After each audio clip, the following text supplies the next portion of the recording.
The ballroom was elegant in the way corporate spaces always are. Too much glass, too much light, and just enough warmth to feel human. Gold and white banners hung from the walls, each one congratulating me on 40 years of service. A legacy of leadership, they said. A career that shaped generations. People smiled when they spoke to me, the polite kind of smile you perfect over decades in business. Former colleagues shook my hand. Junior executives thanked me for mentorship I barely remembered giving. Glasses clinked. Applause rose and fell in waves. And yet, I felt strangely distant from it all. This was supposed to be my moment, the end of a long career, the beginning of rest. Instead, it felt like watching someone else's life from a few steps away. I spotted my stepdaughter, Emily, standing near the edge of the room. She looked flawless, tailored dress, perfect hair, confidence radiating from every movement. She was scrolling on her phone, laughing quietly at something on the screen, detached from the celebration happening in her honor just as much as mine. When she finally approached, it wasn't with a hug. She leaned in close enough that her smile never faded for the cameras. "Now that you're retired," she whispered, her tone casual, almost bored, "you're on your own." For a second, I thought I had misheard her. I searched her face for sarcasm, for humor, for anything that would soften the words. There was nothing, just certainty. She straightened, patted my arm as if she'd offered advice, and walked away to rejoin her friends. The applause started again. Someone had tapped a microphone for another speech. I stood there, frozen, holding a glass I hadn't tasted. 5 minutes later, my phone vibrated in my pocket. The screen lit up with a name I hadn't expected to see that night. CFO. I stepped away from the crowd as the music swelled behind me and answered the call. And that was the moment my retirement truly began. People often assume success comes from ambition alone. It doesn't. It comes from sacrifice. Quiet, unrecorded sacrifice that never appears on resumes or retirement banners. I met Emily when she was 12 years old. Her father, my husband, had lost his wife only a year earlier, and grief had turned his home into a place filled with silence and unfinished conversations. Emily carried that grief like armor. She didn't trust easily. She didn't smile for strangers. And she certainly didn't want another woman stepping into her life. I never tried to replace her mother. Instead, I became something safer, consistent. I attended school meetings her father couldn't leave work for. I stayed up late helping with assignments she pretended not to care about.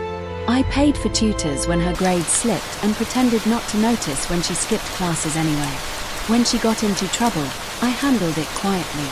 When opportunities came up, I used my name to open doors she never knew were locked. Internships, scholarships, recommendations. Every advantage she had later, I helped place beneath her feet. Her father saw it. He used to tell me, "She'll understand one day." I believed him. After he passed, Emily and I were left alone in a house full of memories and unspoken expectations. I didn't leave. I stayed because family, to me, wasn't conditional. As my career grew, so did her lifestyle. I paid for university without loans, covered rent when she wanted independence without responsibility, smoothed over mistakes that could have ended careers before they started. I never kept score, because love isn't supposed to be transactional. But standing in that ballroom, hearing her say I was on my own, I realized something painful. She had been counting, and to her, I had already paid my final installment. Emily's words stayed with me long after she walked away. "You're on your own." Not shouted, not whispered in anger. Said the way people state facts they believe are settled. I stood there while another executive praised my leadership at the microphone. People applauded. Someone joked about golf courses and long vacations. I smiled at the right moments, but inside, my thoughts were no longer in the room. I kept replaying the past, searching for warning signs I had dismissed too easily. There had been moments. The way Emily stopped asking how I was doing and only asked what I could do for her. The way my advice became outdated the moment she no longer needed my connections. The way gratitude quietly disappeared once expectation took its place. I remembered her graduation day. She had hugged her friends, posed for photos, celebrated loudly. When it came time to thank me, she gave a quick smile and said, "I couldn't have done it without support." Support, not love, not family, a resource. Standing in that ballroom, I realized that's how she had always seen me, not as someone to stand beside, but as someone to stand on. That understanding hurt more than her words ever could. My phone vibrated again in my hand. I hadn't checked it yet. Part of me already knew that whatever was waiting on the other end of that call would confirm what I was beginning to accept. This chapter of my life wasn't ending because I had retired. It was ending because I had finally been dismissed. I stepped out of the ballroom and into the quiet hallway, the applause muffled behind thick doors. The carpet absorbed my footsteps as if the building itself wanted to keep secrets. "Are you alone?" my CFO asked the moment I answered. That question alone told me this wasn't a courtesy call. "Yes," I said. There was a pause, papers shifting, a careful breath. "We discovered something this afternoon," he said. "It involves accounts that should have been dormant once your retirement paperwork was filed." I leaned against the wall, suddenly aware of how cold the marble felt through my dress. "What kind of accounts?" I asked. "Authorization-linked accounts," he replied. "They're still active, and transactions were approved using credentials tied to you after your official retirement timestamp." My mind moved faster than my body. "That's not possible," I said quietly. "I no longer have access." "I know," he said, "which is why I kept digging." He lowered his voice. "The access trail leads to a secondary profile, a personal trust account." The name he said next landed heavier than Emily's words had. "Emily registered it last year," he continued. "Listed as an authorized beneficiary. But the permissions, they shouldn't have been there." I closed my eyes. The ballroom lights flickered faintly through the glass doors. Inside, someone laughed. "Are you saying my stepdaughter has been moving company funds?" I asked. "I'm saying the board needs to know," he replied carefully. "And I needed you to hear it first." I thanked him and ended the call. For a long moment, I didn't move. 5 minutes earlier, I had been told I was on my own. Now I understood exactly what that meant, and why the call had come when it did. I went back into the ballroom with the same calm smile I had worn all evening. No one noticed the shift. That's the strange thing about moments that change your life forever. They rarely announce themselves. The music continued. Glasses refilled. Another colleague hugged me and joked about finally escaping corporate politics. If only they knew. I didn't confront Emily. Not that night. Not the next day. Because confrontation gives people time to prepare excuses. Silence, on the other hand, makes them careless. Over the next week, I did exactly what everyone expected of a newly retired executive. I cancelled meetings, declined invitations, let people believe I was settling into a quieter life. Behind the scenes, everything was moving. The CFO and I spoke through secure channels. Auditors were brought in quietly. No announcements, no rumors. Every transaction was mapped. Every approval time-stamped. Patterns began to emerge, and patterns don't lie. Emily, meanwhile, did what she always did. She spent. New furniture. Weekend trips. Designer purchases charged to accounts she assumed were invisible. She had lived too long believing the system existed to support her. And I let her believe it a little longer. People think revenge requires anger. It doesn't. It requires patience. Each morning, I poured my coffee and reviewed reports like I always had, calmly, methodically. The difference was that this time, I wasn't protecting anyone. I was finally protecting myself. What began as a suspicion quickly turned into a map. The auditors worked quietly but efficiently. Numbers don't get emotional. They don't lie to protect anyone. They simply reveal what's already there. The transactions followed a rhythm, small at first, carefully spaced, designed to avoid attention. Consulting fees that didn't consult. Expense reimbursements tied to events that never happened. Approvals routed through layers Emily knew most people wouldn't question. She hadn't been reckless. She'd been confident. And confidence is dangerous when it's built on the belief that someone else will clean up the mess. The CFO called me one evening, his voice steady but heavy. "It's worse than we thought," he said. "She's been leveraging your name, your reputation. People assumed the approvals were legacy permissions you forgot to revoke." I felt something tighten in my chest, not anger, not even betrayal. Disappointment. For years, I had shielded her from consequences, corrected mistakes quietly, used influence to soften hard landings. Now she was using that same shield as a weapon. Legal counsel advised patience. "Let her continue," they said. "Patterns strengthen cases." So I waited. Emily continued spending, unaware that every transaction was being logged, categorized, preserved. Each one added weight to a file she didn't know existed. I didn't intervene. Because this time, stopping her wouldn't teach her anything. Letting the truth surface would. I chose a public place on purpose. A quiet restaurant near the financial district, elegant, neutral, and controlled. The kind of place where people instinctively lower their voices. Emily arrived 10 minutes late, sunglasses still on, confidence untouched. She leaned in for a quick hug, the kind that feels rehearsed rather than sincere. "You sounded serious on the phone," she said, sitting down. "Everything okay?" I waited until the waiter took our order and walked away. Then I placed the folder on the table between us. It wasn't dramatic. No slam. No tension-filled pause. Just a thick, neatly organized file. Tabs visible, pages aligned. Years of discipline bound together. Emily laughed softly. "What's this?" "More retirement paperwork." "Open it," I said calmly. She did. At first, she skimmed. Then her eyes slowed. Her fingers tightened around the pages. Dates. Account numbers.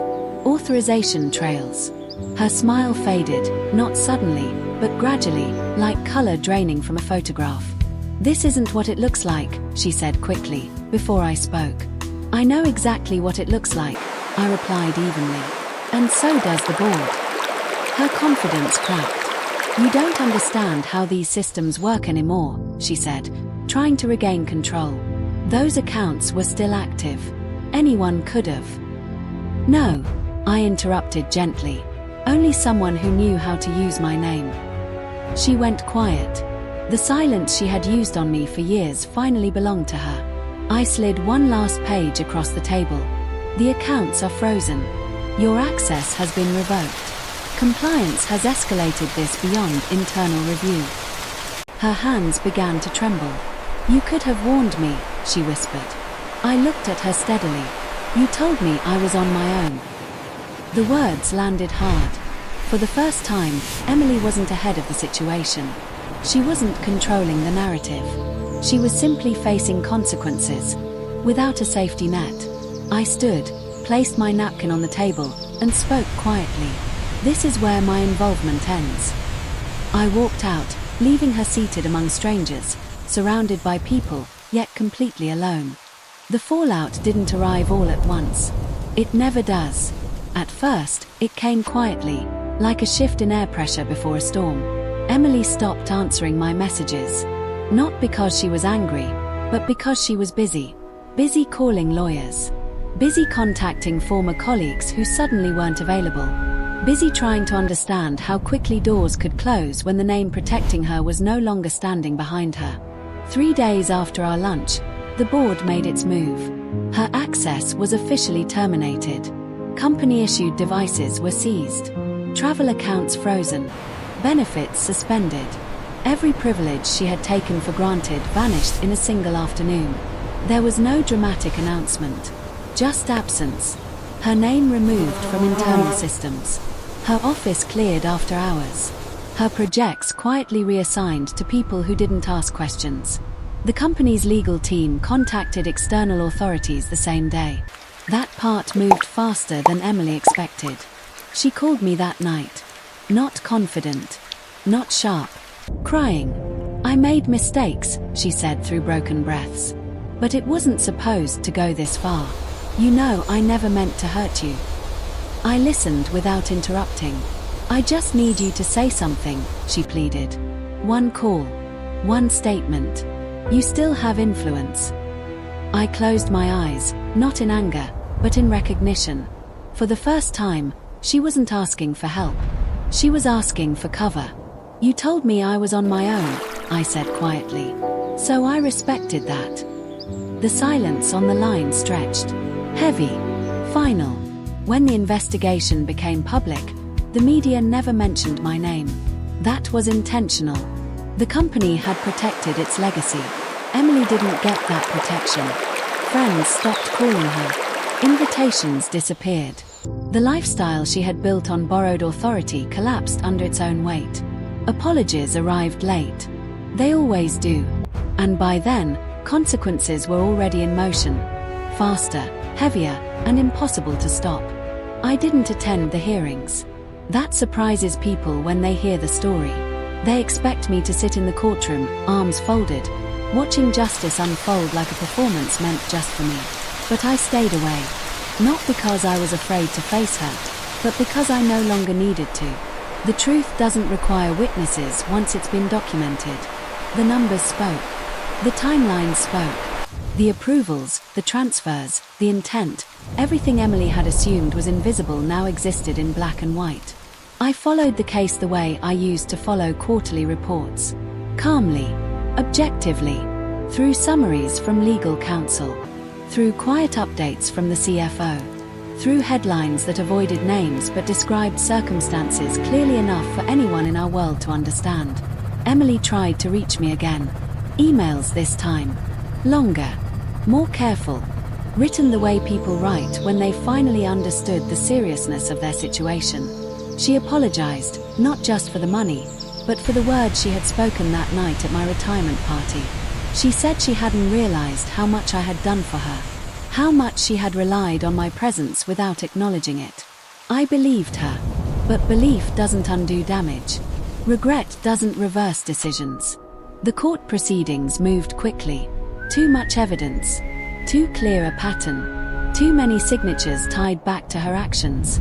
What struck me most wasn't the verdict. It was the silence around it. No dramatic defense. No public support. No family stepping forward to soften the outcome. She had built her life assuming I would always stand behind her. When I stepped away, there was nothing left to hold her up. People asked me if I felt vindicated. I didn't. I felt something quieter. Heavier. Acceptance. The kind that comes when you finally stop carrying responsibility that was never meant to be yours. And as the case closed, so did a chapter of my life. One defined not by revenge, but by release. Months passed. Not in chaos. Not in regret. In quiet. The kind of quiet I had spent decades postponing, always promising myself I would slow down after the next quarter, after the next deal, after the next crisis. Retirement finally gave me what ambition never could. Space. I moved out of the city. Not far, just enough to hear the ocean instead of traffic. Each morning, I walked along the shoreline with no agenda, no phone vibrating with urgency. The sun rose whether I watched it or not, and for the first time, that felt comforting rather than threatening. I stopped measuring days by productivity. I measured them by peace. People from my former life reached out occasionally. Some out of concern. Some out of curiosity. A few hoping for guidance. I offered advice when asked, but I no longer rescued anyone from their consequences. That chapter was closed. Emily's name came up less and less. Not because I had forgotten her, but because I no longer needed the reminder. Forgiveness, I learned, doesn't require reconciliation. It only requires letting go of the need to fix what someone else broke. One afternoon, my phone rang. For a moment, I felt the old instinct, the tightening in my chest, the expectation of crisis. Then I looked at the screen and smiled. It wasn't a problem. It was a friend inviting me to dinner. I declined, not because I was busy, but because I wasn't. I watched the tide roll in instead. That night, sitting on my porch, I thought back to the words Emily had spoken at my retirement party. You're on your own. She had meant them as abandonment. But she was wrong. They became my freedom. Retirement didn't leave me alone. It gave me back my life.